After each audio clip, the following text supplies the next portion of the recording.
Pero ahora el tema del día nos acompaña Alejandro Rospiglio, abogado constitucionalista. Le damos la mejor bienvenida. Alejandro. Buenos días. Bueno, el momento actual, ¿no?, del país. Ya se aprobó el día de ayer, se admitió el debate de la vacancia, un nuevo intento de vacar al mandatario, ¿no es cierto?, por 87 votos. Algunos señalan, evidentemente, más aún los congresistas de Peruanos por el Cambio, que sin causales nuevas, digamos, en este nuevo intento de vacar. Hay varios contextos para evaluar este tema. El punto de vista estrictamente constitucional y legal y el punto de vista político. Desde el punto de vista político, bueno, en un país es absolutamente insólito que en un espacio de 3 meses tengamos 2 procesos de vacancia de un presidente de la República. Eso es insólito y eso no es bueno para la estabilidad de una democracia. Eso es en el contexto, digamos, de lo que tú señalas, el aspecto político. Así es. Y es más, hasta el presidente del Banco Central de Reserva se pronunció ayer, los gremios empresariales, que la inversión privada y en general los inversionistas, los pequeños y medianos inversionistas y los grandes inversionistas, ¿qué país es esto? ¿Quién va a ser el presidente? ¿Qué sucede? ¿Cómo va quedando el riesgo país? El riesgo país, que es el nivel de confianza, Así digamos. Es la confianza que le entregas al inversionista, al extranjero, a venir a invertir en el Perú. Desde el punto de vista del ruido político, es una inestabilidad. Desde el punto de vista estrictamente constitucional, nos guste o no, es un proceso de vacancia que se ha cumplido con los requisitos establecidos por el reglamento. Ayer, como bien señalas, se ha debatido la admisión y se ha aprobado la admisión. Para el 22. Por lo tanto, que la próxima semana, el viernes 22, el presidente Kuczynski irá con su abogado y van a hacer los descargos de lo que se les imputa en la moción de vacancia y luego de ello habrá la votación. Si se llegan a los 87 votos, el presidente de la República sería vacado, es decir, perderá el cargo, y quien asume en la línea de sucesión es el primer vicepresidente de la República, el señor Martín Vizcarra. Ahora, hay toda una cuestión crispada, lamentablemente, en el Perú en ese momento. Permíteme, Alejandro, vemos en imágenes, así es, a los integrantes de la Comisión Lavallato ya salir del Congreso de la República para dirigirse a Palacio de Gobierno. ¿Quién se encuentra aquí en ese punto? Patricia Segarra. Entiendo que nos tiene detalles. Pati, muy buenos días.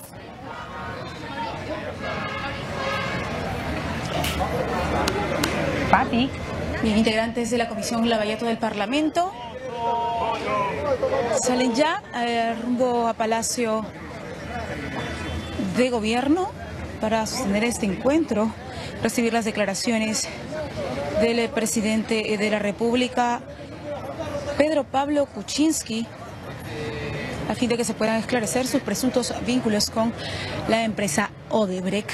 Vamos a la presidenta de la comisión, sale junto a los parlamentarios Karina Beteta y también Mauricio Mulder a bordo de este vehículo, en medio de la expectativa, por supuesto, de la prensa. Es el primer vehículo que parte también en compañía del congresista Víctor Andrés García Belaúnde, la primera unidad que parte con parlamentarios de gobierno para recibir las declaraciones del presidente de la República, Pedro. Por la información, entonces estamos viendo ya el desplazamiento de los integrantes de la Comisión Lavallato que van a Palacio de Gobierno, 9:30 de la mañana, la hora prevista para que el mandatario reciba a los integrantes de este grupo de trabajo, quienes llevan pues un interrogatorio, ¿no es cierto?, una serie de preguntas para deslindar supuestos vínculos con Odebrecht. Vamos a estar en vivo, por supuesto, y seguimos aquí en nuestros estudios con Alejandro Rospiglio. Sí. Alejandro, sin embargo, estábamos hablando de los 2 escenarios. Una cosa es lo político. El Congreso acaba de modificar también el reglamento, ¿no es cierto?, para evitar una especie de castración, es lo que han llamado algunos, decir la palabra cabe, Alejandro, en el sentido de que el Congreso no podrá ser tampoco removido. Así es. Entonces, lo criticable es que entonces el procedimiento de vacancia está siguiendo sus requisitos, sus tiempos, sus etapas preclusivas, y el viernes 22 de marzo se definirá en la votación. Y lo que hay que dejar en claro además es de que el impeachment, como se nació en Inglaterra y fue recogido en los Estados Unidos y se usa en el mundo, es un juicio político que no busca sancionar a una persona que cometió un delito. Lo que busca el impeachment es alejar del poder a una persona que está haciendo un mal uso del mismo en un cargo público. Perfecto. O sea, el fin no es sancionar a alguien, es proteger al Estado más bien. Bueno, en este caso, ¿tiene asidero o no? Te pregunto. Esto lo dirá la votación del Congreso, pero tampoco es para que se confunda la ciudadanía. Sí, pero es que la diciendo... votación del Congreso, Alejandro, es una votación sesgada, es una votación objetiva, es una votación politizada, es una votación de qué naturaleza. Es que el Congreso es una entidad netamente política y es un juicio político. Y no es así. Cuando vacaron al presidente Lugo en Paraguay, hubo un fast track, tuvo 3 horas para defenderse con su abogado. Y fue vacado. Y no hubo mayor zozobra después, más allá de que hubo críticas, reclamos, pero en fin, la vacancia de la presidenta Dilma Rousseff en Brasil generó zozobra inicialmente, pero ya. Hoy Dilma Rousseff está libre, no está presa, no cometió... En el caso concreto del Congreso y lo que hemos visto ayer, ¿no es cierto? Para Gilbert Violeta, para el señor Cheput, para la gente de Peruanos por el Cambio, inclusive Gino Costa en la lista, aun cuando es disidente, señalan que no se habrían agregado elementos nuevos, digamos, que sean parte del asidero de este intento de vacancia. ¿Tú qué opinas? Es el punto de vista de ellos y es muy respetable, pero uno lee la moción de vacancia y las declaraciones, la investigación que va a haber hoy en la comisión Lavajato que va a Palacio, pues veremos si se responderá a tu pregunta, si hay elementos nuevos o no los hay. Excelente. Vamos, Alejandro, también este es un día decisivo y vamos a escuchar sin duda a los actores políticos. Mercedes Arauz ahora habla. Filtrar todo, lo de la UIF también. No debería ser así, pero bueno, se filtró. Igualmente, el secreto bancario que lo tienen todos los ciudadanos, la reserva tributaria. Pero que si es que una comisión investigadora lo levante el secreto bancario y llega a un expediente, y ya no tienes ese derecho. No está bien que se filtre, lo deben tener solamente los que están investigando, los congresistas, pero se filtró, bueno, no debería ser así, pero ya es un documento público, ¿no? Claro, pero es que cuando el tema pasa a ser ya público y sale un poco del fuero de la parte estrictamente procesal o legal o judicial o de las es aclarar pertinentes, si es correcto o incorrecto y punto, ¿no? O sea, no darle más hilo de la madeja, en fin. Bueno, ahí estaba la primera hablando de diversos temas. Te hablaba un poco antes también del tema del Congreso. Se ha modificado a iniciativa de Mauricio Mulder, fue, ¿verdad? 87 votos a favor avalaron esta iniciativa en el sentido de modificar el reglamento interno del Congreso para evitar que este Congreso pueda ser cerrado de alguna forma. No sé si esa es la interpretación. Cuéntame. ¿Legal, constitucional, inconstitucional? ¿Cómo es? Es un proyecto de ley muy pobre de manera argumental. No tiene un análisis costo-beneficio, no hay ni siquiera citas más que una libre página. Es absolutamente pobre académicamente. Ya, ¿es constitucional o inconstitucional? Esa es la pregunta. Los especialistas que han sido consultados. Es inconstitucional, primero por la forma y por el fondo. Por la forma, el reglamento del Congreso no puede cambiar lo que dice la Constitución. Así que eso lo sabe hasta un estudiante de Derecho. Ni con el mandato imperativo del primer poder del Estado. Y además menos en un cuerpo como el del reglamento del Congreso, que regula las materias del Congreso, no las del Poder Ejecutivo. Entonces, desde ese punto de vista, es inconstitucional. ¿Qué ha buscado Mulder o qué busca el Parlamento? Pero ¿cuál es el tema de fondo? El tema de fondo es el siguiente. Mire, hay un sistema de pesos y contrapesos, de check and balance. El Poder Ejecutivo, el Poder Legislativo y el Poder Judicial. Cada uno tiene sus funciones, y pesos y contrapesos. Por lo tanto, cuando un presidente del Consejo de Ministros considera que una iniciativa ministerial, como lo dice la Constitución, que forma parte de su política general de gobierno, de sus propuestas de Estado, va a ser rechazada por el Congreso, el quinto el derecho de decir voto de confianza. Si ustedes rechazan eso, yo pongo mi voto de confianza. Y si el Congreso osa no darle el voto de confianza, rechazarla, él renuncia con todo su gabinete. Muy bien, se nombra un segundo presidente del Consejo de Ministros. Y si él pide una cuestión de confianza y también es rechazada, pues el presidente, dice la Constitución, tiene la facultad de disolver el Parlamento. Cosa que ya no podría pasar. Pero ya no puede pasar a raíz del reglamento del Congreso que ha sido modificado como usted señala. ¿Por qué? Porque dice que no procede la cuestión de confianza cuando se va a cambiar una ley, cuando voy a interpelar a un ministro a través del control político. Y la pregunta es al señor Mulder y a los que han aprobado esto, ¿cuándo procede entonces la cuestión de confianza? Pero si la Constitución ya lo establece. Lo que han hecho es vaciar de contenido la figura de la cuestión de confianza. Y esto es una barbaridad. Con ese argumento, pues nunca la ley podrá pedir una votación de confianza y por ende no se podrá disolver el Congreso de la República. Bueno, entonces aquí hay un blindaje, ciertamente. Cabe aquí el dicho del otorongo. Es un doble rasero porque se ha hecho... Las leyes se aprueban por la naturaleza de las cosas, no por la diferencia de las personas. Y lo que han hecho acá es aprobar una ley por la diferencia de las personas para blindarse a sí mismos. A sí mismo, pero como en cualquier Estado de Derecho, será el Tribunal Constitucional el que expulse del ordenamiento jurídico esta modificación. Tiene la facultad, hablemos de facultades y plazos, ¿qué puede pasar? Sí, bueno, tiene que presentarse la demanda de inconstitucionalidad, ya lo ha anunciado el oficialismo, y después seguirá el proceso y en cerca de un año aproximadamente el Tribunal Constitucional. O sea, lo que queda una vez más claro es que lo que se ha procedido, de la forma como se ha procedido para modificar este inciso y esta parte del reglamento del Congreso es inconstitucional. Fue por temor a que la Premier Arauz presentase una cuestión de confianza por temas de sus proyectos de ley o de la vacancia. Y allí ellos, por ese temor, se apuraron a hacer un proyecto paupérrimamente fundamentado, redactado académicamente, sin citas, realmente equivocado, ¿no? Ya, por lo tanto, Alejandro, si el Congreso está incurriendo en este tipo de, no sé si de falta, no es un delito, pero es una falta, ¿no es cierto? ¿Qué podemos esperar de toda esta investigación? Se ha politizado demasiado Lavallato. Es posible que haya cosas que resolver o que aclarar naturalmente y que involucre cada vez más a más personas, incluida la figura del presidente de la República. Lo que yo sí quiero distinguir es una cosa de la otra. Mi crítica a esta modificación del reglamento del Congreso porque es inconstitucional, pero respecto al proceso de vacancia... Es otra cosa. Es otra Así cosa. es. Y allí yo he expresado que se está cumpliendo los plazos, el reglamento del Congreso, los plazos, y será el viernes 22 de marzo que el voto decida si es vacado o no el presidente. Claro. Y por eso también quiero expresar mi protesta contra este bullying político contra el primer vicepresidente. A ver, pero de la permíteme, República. ahora vamos a pasar al vicepresidente, pero quiero hablarte un tema en el sentido de que ayer, el presidente de la República ayer declaraba al fiscal Hamilton Castro. Ayer mismo se votaba la admisión del pedido de vacancia en el Congreso de la República y hoy recibe la Comisión Lavallato.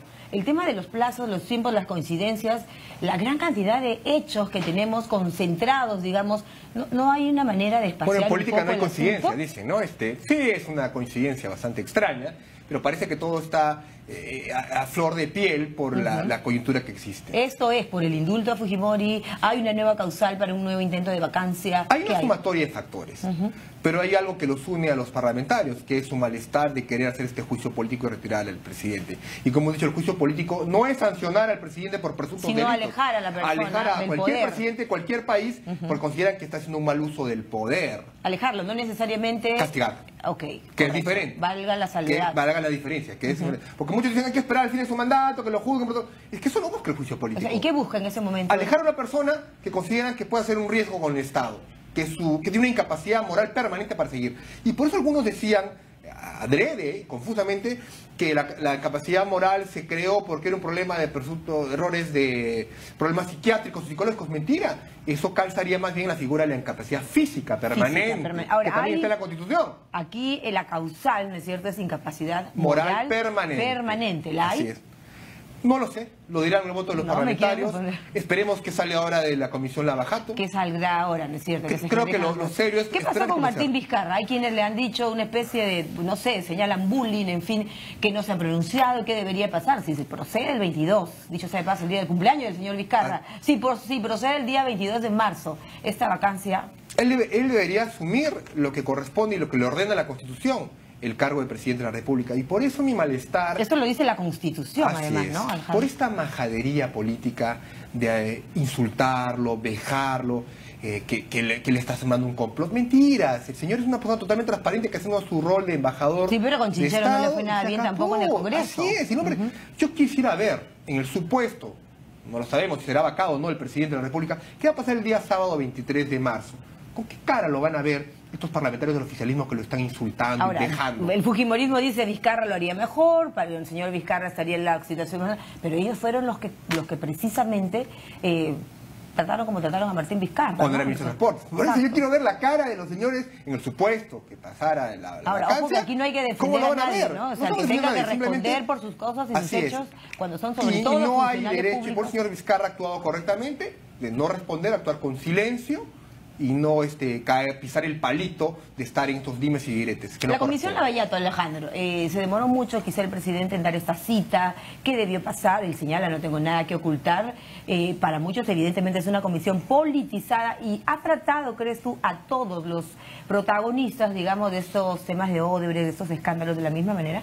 Yo siempre he criticado muchos por ignorancia del proceso parlamentario. Dicen que ¿Cuándo el Congreso de la República ha arrojado un buen informe y ha ayudado a luchar contra la corrupción? Pues claro que sí. En el caso de Orellana fue el Congreso de la República el que logró desarticular esta banda. En el caso de Alex Curi igualmente. Entonces hay que reconocer al Congreso de la República su aporte en la lucha contra la corrupción también. ¿De acuerdo? Y en este caso Lavajato, yo confío, no es el único investigador del presidente, hay muchísimas personas más, desde gobiernos locales, regionales, al gobierno central, y creo que esa es una labor... ¿Pero también congresistas? ¿Habrían sido financiados también congresistas por los dineros sucios de Odebrecht? Esto no lo está investigando, tendría que pedir una ampliación al Congreso de la República para que un congresista investigue. ¿Crees tú que el Congreso va a sentarse con la misma firmeza a indagar sobre Esperemos que sí, pero también lo tiene la Fiscalía, y también la Fiscalía tiene ese rol. En buena hora hay diferentes actores que están investigando. Te ubico un poco al Congreso porque estamos hablando de la Comisión Lavallato, ¿no? Digamos que el fuero legislativo, el fuero político como es el Congreso de la República. Por supuesto que las autoridades judiciales tienen que hacer su tarea, el Poder Judicial, el Ministerio Público, la Fiscalía y la Unidad de Inteligencia Financiera, ¿qué tanto está preservando o protegiendo la información que es parte de una investigación? Su rol es muy importante. La Unidad de Inteligencia Financiera es uno de los avances en el país para detectar los malos movimientos de dinero, la prevención de lavado de activos. Acuérdate, Alejandro, cuando se pedían facultades para la Unidad de Inteligencia. Así es, yo creo que sí. ¿Cómo entender eso? Es más, el superintendente a cargo de la Unidad de Inteligencia Financiera preside un organismo internacional, ha sido elegido por los encargados de la inteligencia financiera en diferentes países para presidir ese organismo, porque es una persona muy ponderada y muy profesional en su materia. Y yo creo que le está cumpliendo un rol muy importante en la Unidad de Inteligencia Financiera. Esta filtración no viene de ellos, viene del Congreso, porque ellos han entregado eso al Congreso. ¿De la Comisión Lavallato?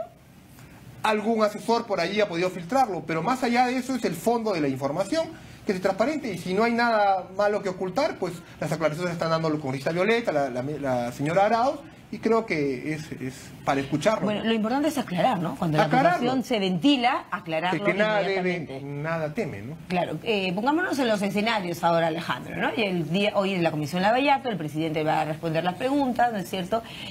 Va a ser defendido nuevamente por el señor Borea el próximo 22 de marzo en el Parlamento. Pongámonos en los diferentes escenarios. ¿Qué puede pasar en el Perú? El primero es que él va, como bien has dicho, va el presidente, habla un momento, luego va su abogado, luego viene el debate de los parlamentarios y luego viene la votación. Si llega a 87 votos, el presidente será vacado. Perdón, esto no es una censura ni nada, esto es una presentación en la que él va a defenderse frente a un intento de vacancia. A un pitch en un juicio político. Y se retira. Y se retira, después se retira y quedan solamente los parlamentarios para debatir. Así es. También para evitar un vejamen innecesario al presidente que esté escuchando cara a cara el debate de los parlamentarios. Él se retira con su abogado y quedan solo los parlamentarios. Y bueno, la defensa la hará los congresistas oficialistas, ¿no? Y los que más que sumen a esa línea. Y luego la votación decidirá. Pero pase lo que sí está claro, María Jesús, es que después del sábado 23 tenemos que ser un solo país. Y basta ya. ¿Será posible? Si pasa la vacancia, que asuma el vicepresidente y el Perú continúa hacia adelante. Y si no pasa la vacancia, basta ya dejar en paz al presidente. Estar jaloneándolo del saco para un lado y para otro no lo deja trabajar en paz. Sea una o sea otra la votación, el sábado 23 el Perú debe continuar. Hay indicadores de pobreza que reducir, hay inversión privada paralizada, hay que trabajar por el país. La gente quiere que le solucionen sus problemas y no que se estén peleando el Poder Ejecutivo y el Poder Legislativo. Y mire la aprobación del Congreso en esta última semana, cuánto ha caído, también la del presidente, seguramente también de las principales figuras políticas, pero el Congreso de la República crea la sensación de que precisamente tampoco representa o que no comulga, digamos, con lo que la gente quiere, que es desarrollo, salir adelante, trabajo. Y se está jugando algo muy peligroso. Así todos se perjudican porque están generando el caldo de cultivo para que cualquier outsider, cualquier persona que va contra el sistema político pueda ser elegido. Alejandro, quiero preguntarte un poquito. Se están ahorcando a sí mismos. Antes que el tiempo nos vaya ganando sobre un tema que quizás estamos hablando mucho, y es el tema del indulto a Alberto Fujimori. ¿No es cierto? Gilbert Violeta ha dicho que ese es el tema de fondo. El indulto a Fujimori es lo que motiva este nuevo intento de vacancia. Por otro lado, la Corte tiene también, ¿no es cierto?, su palabra. ¿Qué puede pasar en este tema? En este escenario es que bueno, todos tienen diferentes argumentos, las bancadas de izquierda, las de derecha, todos tienen diferentes motivos y argumentos. Creo que hay una lista de argumentos para querer vacar al presidente, pero en la moción solo hay uno solo. Es el presunto conflicto de interés en el caso Odebrecht. ¿De acuerdo? Entonces, eso es lo que está en la mesa. Que hay otras razones más Sí, las debe haber, pero lo que se va a votar solamente es esa. El presunto conflicto de interés en el caso Odebrecht con el del presidente cuando era presidente del Consejo de Ministros y cuando era ministro de Economía. ¿Te ha parecido atinado, desatinado, no es un caso, desproporcionado, no, Alejandro? No es un caso menor. Algunos dicen por mentir, entonces hay que bajar a todos los que mienten. Por favor, no es una mentirilla blanca. Es una mentirilla blanca de cualquier de su edad. No, es un tema, vamos, que debe evaluarse con mucha seriedad. Con mucha seriedad. Con mucha seriedad. El pedido de renunciar, o sea, constitucionalmente hablando, ¿no es cierto?, de proceder, digamos, es un escenario que estamos analizando, asumiría Martín Vizcarra. Así es. La primera invoca a que renuncie el resto de la fórmula presidencial y además los integrantes del gabinete ministerial. Sería, digamos, no sería adecuado porque generaría mayor caos político. Porque eso nos llevaría a que el presidente del Congreso gobierne por 6 meses y esté obligado a convocar elecciones. ¿Solo 6 meses o puede ir hasta un año? No. Tiene que convocar luego a elecciones y el Perú estar en elecciones municipales y regionales el 7 de octubre de este año. Y además elecciones presidenciales. Así es. Congresales, por favor. Bueno, pero para estar más cerquita todavía la cumbre, ¿no? La cumbre de las Américas. Terrible. Viene Donald Trump. Ahora, otra cosa importante. El tema de la cumbre de las Américas, como tú sabes, es la lucha contra la corrupción. Precisamente. Bueno, entonces, qué vamos. Panorama. Alejandro Rospigliosi, abogado constitucionalista, con nosotros en TV Noticias 7.3 en vivo. 9:48, una muy breve pausa, amigos, no se vayan.